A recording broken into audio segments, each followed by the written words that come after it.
Doctora Corina Duque Ayala, muy buenos días. Muy buenos días, ¿cómo está, doctor Fernando Londoño? ¿Cómo le ha ido?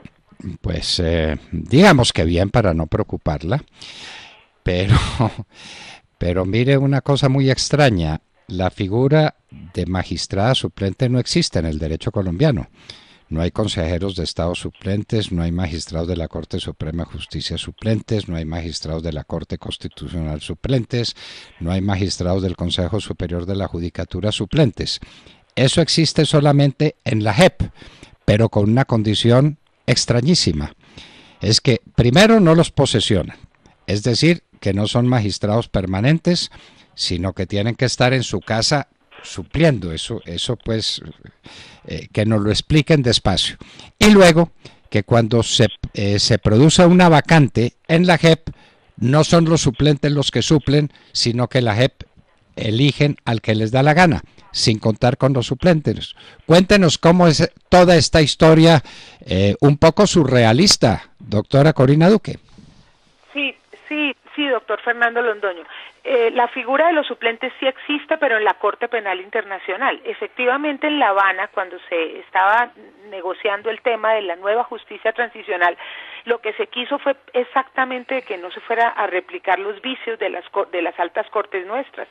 Se tenía que dar una corte muy pequeña, que no pasara de 50 magistrados, con un equipo muy pequeño también, de 2 o 3 profesionales, a la cual además se le pusiera unas cuotas mensuales, anuales, que pudiera mostrarle rápidamente resultados al país, donde cada despacho tuviera la obligación de producir 20, 30 fallos al mes, 300 fallos al año, y que prácticamente en 5 o 10 años máximo tuvieran evacuado todo el tema de la justicia transicional. Así funcionan las justicias de transición en el mundo. Así funciona la Corte Penal Internacional, quien tiene a sus suplentes de manera permanente para que sean ellos quienes se dediquen a los casos más complejos, a los casos que más le interese al gobierno nacional, a determinados casos, por ejemplo, de militares o determinados casos de las FARC donde se requiera una concentración absoluta. Eso es lo que deben hacer los suplentes. Además, deben estar allí disponibles para todos los momentos en que se presenten impedimentos, recusaciones, licencias de maternidad, vacaciones, licencias por enfermedad. Esa es la tarea que ellos tienen. Eso está claramente establecido en la regla 38 de la Corte Penal Internacional, y también lo vemos en el Tribunal de Yugoslavia, de Ruanda y de Malí. Efectivamente es una figura que solo existe en la justicia transicional. Sin embargo, aquí la cambiaron completamente, y lo que hoy tenemos de Justicia Especial para la Paz no tiene nada que ver con lo que se ideó en La Habana, que tenía que seguir la línea de la Corte Penal Internacional, una justicia pequeña, con poquitos funcionarios, dedicados exclusivamente a sacar fallos y que dieran resultados al país en el mes siguiente de entrada a funcionamiento. Hoy, como usted lo ve, tenemos una justicia de 2.900 funcionarios, la burocracia más grande del país en altas cortes, con 38 funcionarios, magistrados principales, quienes no han sacado el primer fallo al país, y con una prohibición absoluta desde el reglamento interno de que entren los magistrados suplentes. Estamos absolutamente aterrados, la forma como han atropellado nuestros derechos fundamentales y la forma como se han abrogado, así como lo decía el fiscal, han hurtado nuestras funciones desde el reglamento interno, con el agravante de que esto terminó avalándolo la Corte Constitucional. No nos permitieron labores de reforzamiento ni vacancias transitorias, y hoy se dan el lujo de decir que no nos necesitan. Por reglamento interno decidieron ellos mismos generar una movilidad horizontal y vertical nunca antes vista en ninguna corte del mundo, donde ellos pueden bajar y subir a las salas, a las secciones como se les antoje, y reforzar entre ellos las salas que supuestamente estén congestionadas, y de esa manera desaparecieron la figura del suplente. Imagínese usted. Y nos volvieron además con jueces, de tal manera que si nos asignan un casito por allá cada 3 años y no aceptamos, entonces tenemos que renunciar, y ellos pueden entrar a convocar nuevamente el comité de selección, quitándole nuevamente la competencia al presidente de la República para elegir sus propios conjueces. O sea, ellos no pueden entender que suplentes y conjueces son figuras absolutamente diferentes. Claro que lo son, absolutamente diferentes. Usted me dio una cifra que yo aspiro a haber entendido mal, doctora Corina. Seguramente me equivoqué. y no es posible, porque no es posible que la JEP tenga 2.900 funcionarios. Eso no es posible, ¿entendí mal? No es así, es así. En No, el primer año no. les autorizaron 1.800 funcionarios, entre ellos 110 magistrados suplentes que devengan lo mismo que 110 magistrados auxiliares, 110 que devengan lo mismo que un magistrado suplente. Y doña Patricia Linares, la presidenta de la JEP, nos dijo en reunión de noviembre del 2017 que no había plata para nosotros, que sí había plata para 110 magistrados auxiliares, subalternos de ellos, 5 en cada despacho, junto con 10 funcionarios administrativos en cada despacho, para un total de 1.800 en el primer año, pero que no había plata para 13 suplentes. Y en el segundo año duplicaron el presupuesto. Usted lo vio en los escándalos de nómina paralela y en los escándalos que hubo todo el tiempo de Néstor Raúl contando cómo lo estaban persiguiendo y amenazando, porque él todo el tiempo les recordó: señores, ¿qué les pasa? Están cambiando la figura. Esto no es una alta corte normal, esto es una justicia transicional. Ustedes no pueden ir a pedir allá 5 magistrados suplentes para magistrados auxiliares para cada despacho. Y efectivamente eso hicieron, y como él no les quiso seguir el juego, lo empezaron a perseguir, a amenazar, y terminaron sacándolo de la JEP con cantidad de investigaciones disciplinarias y penales, solo porque se opuso a esta burocracia y a este clientelismo que se estaba manejando al interior de la JEP. Hoy tienen 2.800 funcionarios, hoy son 2 veces más grandes que la Corte Suprema de Justicia, que era exactamente lo que se quería evitar, era exactamente lo que no quería el país, una justicia lenta, anquilosada, con un montón de problemas, donde cada proceso se demorara 10 años para su primer fallo, y ellos crearon algo peor. En este momento la Justicia Especial para la Paz tiene más burocracia que la Corte Suprema de Justicia y no le alcanza la plata para 13 magistrados suplentes. Vaya usted a saber por qué, porque en la primera reunión que tuvimos, Patricia Linares, la presidenta de la JEP, delante de todos, de los 51 magistrados, dijo que no había plata para nosotros, que ni el gobierno ni las FARC nos quería allí. ¿Por qué? Nunca lo supimos. Inmediatamente cuestionamos, pero ¿cómo así? Si no nos querían, entonces ¿para qué nos eligieron? Queremos saber además por qué no nos quieren. ¿Cómo es posible que vayan a dar plata para 110 magistrados auxiliares que no tienen competencia, que no pueden hacer una audiencia de postulación, que no pueden suscribir un fallo de amnistía, y sí tienen para 110 magistrados auxiliares? Dijo, pues es así, y no sabemos por qué es así. Y eso no fue tan cierto, eso no fue tan cierto. Pero hay que averiguarlo, doctora Corina, es decir, como allá tienen también una fiscalía, es decir, un centro de investigación, pongámonos nosotros de investigadores. ¿Quién nombra o nombró los magistrados suplentes que no suplen, es decir, que no sirven para nada? ¿Quién los nombró? Los nombró el comité de selección.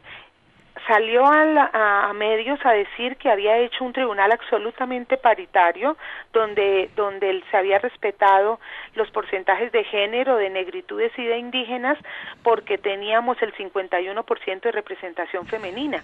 Pero esto no es cierto. Ya dejando por fuera 13 suplentes, están dejando por fuera nada más y nada menos que 9 mujeres y 2 representantes de negritudes. Uno de ellos viene del Chocó, de una de las zonas más azotadas el país por la violencia, y lo dejaron por fuera. Otra niña viene del Cauca, del Valle del Cauca, y usted sabe que allá ha sido terrible el tema del conflicto armado, y nos dejaron por fuera. Entonces lo que uno dice es, ¿para qué salieron a decirle mentiras al país? ¿Para qué salieron a decir que tenían un tribunal paritario con 9 mujeres y luego se dan el lujo de dejarlas por fuera? Porque usted no se imagina los atropellos que hemos vivido este año. Les hemos mandado más de 50 derechos de petición, hemos metido 10 demandas, y todos nos están atropellando, empezando por la Corte Constitucional, que decidió avalar lo que ellos habían planteado en el reglamento interno. La Corte Constitucional, cuando declara inexequible los artículos 101 y 103 que se refieren a nosotros, decide no aplicar el acuerdo. Dice que desde el primer artículo de la sentencia C080 empieza diciendo que el acuerdo es obligatorio, y llega al artículo 101 y de manera extraña, pero bastante extraña, dice que ahí sí no se va a aplicar, que ahí van a aplicar el acto legislativo y que como el acto legislativo no habló de funciones de reforzamiento, entonces que nosotros no tenemos funciones de reforzamiento y que como tampoco aclaró si eran vacancias transitorias o definitivas, que entonces nos va a dejar solo las vacancias definitivas. Imagínese usted esa locura. Y nosotros inmediatamente incoamos nulidad contra esa sentencia y de hecho desde octubre, cuando salió el comunicado, le mandamos un derecho de petición diciéndole a la Corte: señores, ¿qué les pasa? ¿Cómo pueden decir que para el resto de la ley estatutaria sí aplica el acuerdo y para el caso nuestro no? No entendemos qué está pasando. ¿Por qué nos quitaron nuestras funciones? Si nuestras funciones son constitucionales, están en el acuerdo. Y nos contestaron: no, nosotros no les hemos quitado todas las funciones, ahí les dejamos las funciones definitivas. Imagínense ustedes eso. Y ahorita les metemos la nulidad y nos llega el viernes pasado la respuesta diciendo que ni siquiera nos la van a tramitar porque consideran que ese es un tema de forma, que ellos no nos han violado ningún derecho fundamental, que ahí no hay ninguna violación del debido proceso y que por lo tanto la nulidad no cabe. Y confirman la decisión de declarar inexequibles los artículos 101 y 103 y declarar exequible el artículo 21 que nos volvió transitorios, con el agravante de que ahí casi que ellos estaríamos incursos en un presunto delito de prevaricato, que yo también lo denuncié ante la Comisión de Acusaciones de la Cámara, porque la Universidad Santo Tomás había hecho una intervención clarísima diciendo todo lo contrario. Señores Corte Constitucional, revisen el artículo 121, ese artículo está mal concebido, ellos no pueden ser transitorios, ellos tienen que ser permanentes, sino cómo van a reemplazar impedimentos y recusaciones, cómo van a reforzar determinadas salas, tienen que ser permanentes. Y ellos, de manera bastante extraña, yo diría que casi que dolosa, dicen lo contrario, dicen: la Santo Tomás está interviniendo para decir que los magistrados suplentes son transitorios. Y en segundo lugar, la Santo Tomás, como la Santo Tomás dice que son transitorios, entonces declaremos los transitorios. En la nulidad nosotros también les hicimos ver eso a la Corte. Señores Corte, ¿qué les pasó? Están calumniando a la Santo Tomás, están poniéndole palabras en su boca que no son. Se dijo exactamente lo contrario, que revisen el acuerdo porque nosotros tenemos que ser permanentes. Y contestan de malas: aquí no se les va a revisar ese artículo porque esto está por fuera de términos, porque la adición a la nulidad no existe, por lo tanto ni siquiera revisamos, sabiendo que están casi que incurriendo en un delito, sabiendo que se les fueron las luces porque ni siquiera revisaron lo que había dicho la Santo Tomás y deciden el viernes pasado que no nos van a revisar. ¿Usted se puede imaginar? Y por el lado del Consejo de Estado nos impiden también la medida cautelar diciendo que no está claro que el acuerdo tenga un rango constitucional, que no está claro, que ellos consideran que es un simple acuerdo político, y como es un simple acuerdo político, entonces por reglamento podían hacer lo que querían con nosotros. Ah, caramba, entonces el acuerdo ya no tiene rango constitucional. Entonces, para unas cosas no tiene, o sea, para nosotros no tiene, pero para ellos sí. Para el resto de cosas que hicieron en el reglamento sí tiene. Yo por eso creo, doctor Fernando, que esa ley toca objetarla. Primero porque cambiaron completamente la visión de la justicia experiencial para la paz. Era una justicia que no podía pasar de 100 funcionarios. 50 magistrados y cada uno con dos profesionales en su despacho dedicados exclusivamente a sacar fallos. ¿Qué hicieron en la ley estatutaria? Pusieron a la presidenta 3 años a gastarse el presupuesto. Se supone que un magistrado no tiene por qué estar en temas presupuestales, en temas de plata. Entonces doña Patricia Linares se va a quedar 3 años ahí, que ese es un tema que tampoco se había visto en ninguna alta corte, pero además se queda con la posibilidad de gastarse presupuesto porque se abroga en la ley estatutaria funciones presupuestales y la corte le declara exequible eso, pero además se va a quedar ahí hasta los 90 años porque le meten el mico de que los magistrados pueden ser elegidos y permanecer en el cargo sin límite de edad, cuando en ninguna parte del planeta nadie puede ser magistrado después de los 70 años, y aquí sí. Entonces aquí vamos a ponerles a ellos permanecer en el cargo cuando el acuerdo solo dijo ser elegidos sin límite de edad, y la ley estatutaria dice y permanecer en el cargo, o sea que ahí vamos a tener como 7 magistrados hasta los 90 años, porque más de uno tiene 60 y pico. De los que vienen de altas cortes todos ya están sobre el rango de los 60 y se van a poder quedar hasta los 90, 100. Tercer tema gravísimo: le usurparon la función al presidente de la República. Él tenía el derecho dentro de 10 años a decir si prorrogaba la JEP o no, porque así lo decía el acuerdo. La JEP es de solo 10 años y el presidente decide dentro de 10 años si prorroga o no. Pues no, ellos en la ley estatutaria se colocan 20 años de existencia. Qué horror, qué horror. Y finalmente deciden entonces que nosotros no existimos, y por reglamento nos empiezan a quitar todo. Entonces ellos se dan la movilidad horizontal, la movilidad vertical, suben, bajan como se les da la gana, y entre ellos se refuerzan y nosotros no existimos, no nos necesitan.